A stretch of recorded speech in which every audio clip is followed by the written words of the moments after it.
Hello viewers, কেমন আছেন সবাই? আমি আর হারুন আমরা তো ঘোরাঘুরি করছি। হারুন হাতে একটা বিরাট রুটি নিয়ে আসছে। বিরাট রুটি, মানে এটা কি কি না কুর্দিশ না জানি কি। হারুন লম্বা করে দেখাও, বোঝা যায় না। হ্যাঁ লম্বা, একটা বিশাল লম্বা একটা রুটি। ওই পাশটা কিরকম?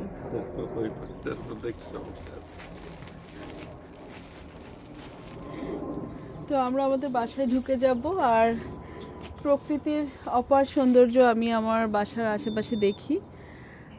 তো খুবই অনেক দূরে যে পাহাড়ের চূড়ায় মেঘগুলো ভেসে বেড়াচ্ছে চূড়ারও নিচে, আর চূড়ায় কিন্তু স্নো। আমার মনে হয় এত দূর থেকে আপনারা দেখতে পাচ্ছেন না। তো ওগুলো ওঠানামার সময় দেখতে বেশ ভালো লাগে। যদিও কিছুক্ষণ আগে এত মেঘ জমছে আকাশে, দেখে মনে হয়েছে যে একদম বৃষ্টিতে ভেসে যাব। কিন্তু হারুন খেয়াল করছো, বৃষ্টি কিন্তু হয় নাই। না না, বৃষ্টি হয় না, এরকমই আসে চলে যায়। বৃষ্টি কিন্তু হয় নাই। এখন কিন্তু গ্রীষ্মকাল না, গ্রীষ্মকালে এখানে বৃষ্টি হয় না, বৃষ্টি হয় হচ্ছে শীতকালে। তো আমরা দুজন মনে করি যে সকালবেলা আমরা একটু ঘুরবো, এখানে মর্নিং ওয়াক করব, জগিং করব। কিন্তু হারুন প্রতিদিনই বলে, আর হয় না। অ্যারিনাকে স্কুলে দেওয়ার জন্য 8:40 আমাদের বের হয়ে যেতে হয়। তো স্কুল থেকে তখন এসে আবার ব্রেকফাস্ট করা, দেখা যায় বিভিন্ন জায়গায় ফোন টোন দেয়া।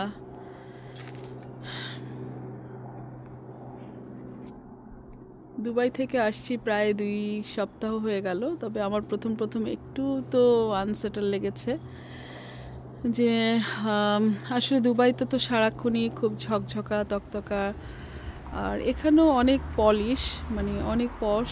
তবে এখানকার ওয়েদারগুলো আমাদের দেশের মতো, বৃষ্টি হচ্ছে, তারপর গরম পড়তেছে। আবার কপাল ভালো যে এখন এখানে আছে।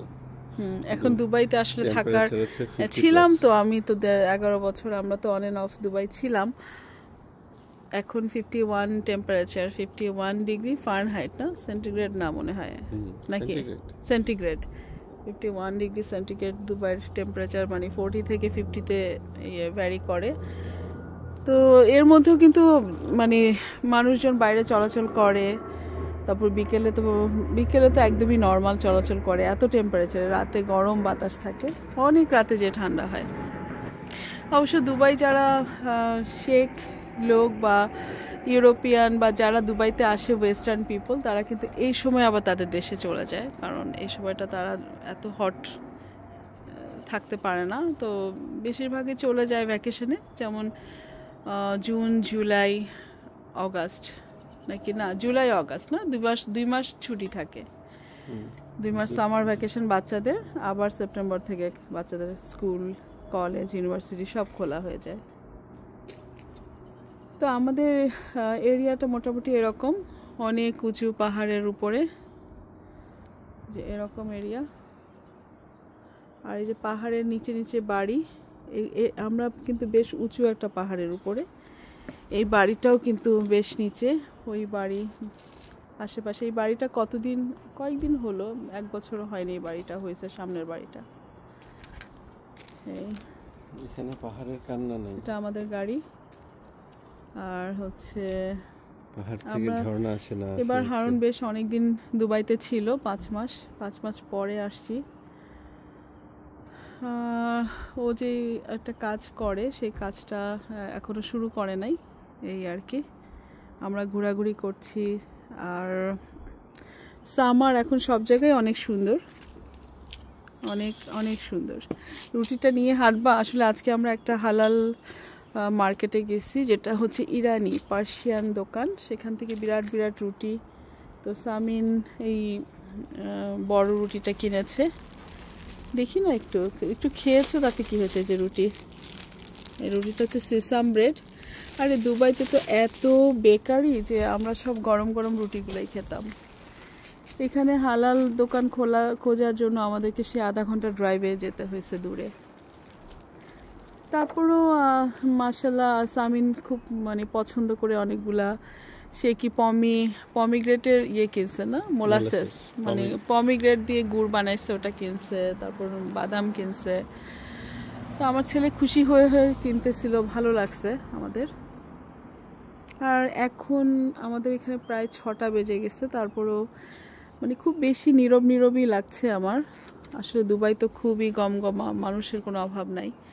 আর এখানে অনেক বেশি মানে রেসিডেন্সিয়াল এরিয়াগুলো অনেক নীরব, সেই জন্য। কেন তুমি দুবাইয়ের ভিলা এরিয়াতে গেলে এরকমই? হ্যাঁ, ভিলা এরিয়াগুলা কিন্তু একদম নীরব থাকে। বাসার ভেতরে থাকে, বাইরে খুব কম। বিকালবেলা মাঝে মাঝে কাউকে দেখা যায়, আর সকালে যখন ওরা কাজে বের হয় তখন দেখা যায়। হ্যাঁ, ওখানে ভিলা এরিয়া সব জায়গাতেই এরকম নীরবই থাকে, যে একটা দুটা গাড়ি আসা যাওয়া করে। আর এখানে উইকেন্ডে যখন মানুষ গ্যাদারিং করে, সোশ্যাল গ্যাদারিং, তখন একটু মানুষ দেখা যায়। তো আমি এখন এখানে সেরকম সোশ্যাল গ্যাদারিং করি না। আমি তো মসজিদে যাই, মসজিদে অনেকের সাথে দেখা হয়, বাংলাদেশি, কথাবার্তা বলি, এইটুকুই। আর আমার নিজেরই আসলে এখন মানে অ্যারিনাকে টেক কেয়ার করা, নিজের পড়ালেখা, অনেক কিছু, অনেক ব্যস্ততা। আর এই তো মাঝে মাঝে এখন তো লোনলি লাগার কোনো উপায় নাই। তবে আগামী মাসে যখন হারুন আর সামিন চলে যাবে ইনশাল্লাহ দুবাইতে, সামিন যাবে 1 মাসের জন্য, তখন আবার আমি অ্যারিনার সঙ্গে থাকবো, তখন আমাদের একটু নীরব লাগবে, তাই না হারুন? হ্যাঁ। আচ্ছা, আমরা প্ল্যান করছি যে দূরে যে মাউন্টেনটা দেখা যাচ্ছে, ওটা গ্রাউজ মাউন্টেন, যেটা অনেক দূরে, ওটা কিন্তু নর্থ ভ্যানকুভারে, কিন্তু এটার উপরে যে স্নো জমে আছে, এখন টেম্পারেচার বেশ ভালোই, কিন্তু স্নো জমে থাকে উপরে, আর মেঘ তো ওটার অনেক নিচে থাকে। এটা কিন্তু দূর থেকে মনে হচ্ছে মানে অনেক হাইট না, আসলে 3500 এটার উচ্চতা গ্রাউন্ড লেভেল থেকে। তো এটা আবার মানে ইয়ে আছে, এখানে টাওয়ারের মধ্যে এলিভেটর সেট করা, সেই এলিভেটর এটা একদম টপে নিয়ে যায়। সেখানে আবার অনেক ছোট ছোট দোকান, রিসোর্ট, রেস্টুরেন্ট সব কিছু আছে। তারপর উইন্টারে সেখানে স্কি খেলা হয়, আর হ্যাঁ, অনেক অ্যাক্টিভিটি, প্রচুর ফান, প্রচুর অ্যাক্টিভিটি। তো আজকে এই পর্যন্তই, আমি রেখে দিচ্ছি। আমি আর হারুন এখন বাসায় যাব, নামাজ পড়বো, তারপর খাওয়া দাওয়া করবো। আল্লাহ হাফেজ, সবাই ভালো থাকবেন, আমাদের জন্য দোয়া করবেন। আমাদেরকে যদি মনে হয় একটু ভালো লাগে, আমি আপনাদেরকে আমাদের সাথে ট্রাভেল করাই, মানে আমি যেখানে যাই, ভালো ভালো সুন্দর সুন্দর লোকেশনগুলো দেখাই। ওইগুলো গাড়ি থেকেই দেখানো সম্ভব, হেঁটে হেঁটে সম্ভব না আসলে। আর সেজন্য আমাকে একটা মানে লাইক, শেয়ার, সাবস্ক্রাইব করতে পারেন। ঠিক আছে, আজকে আপাতত এখানেই অফ হয়ে যাচ্ছি। আল্লাহ হাফেজ।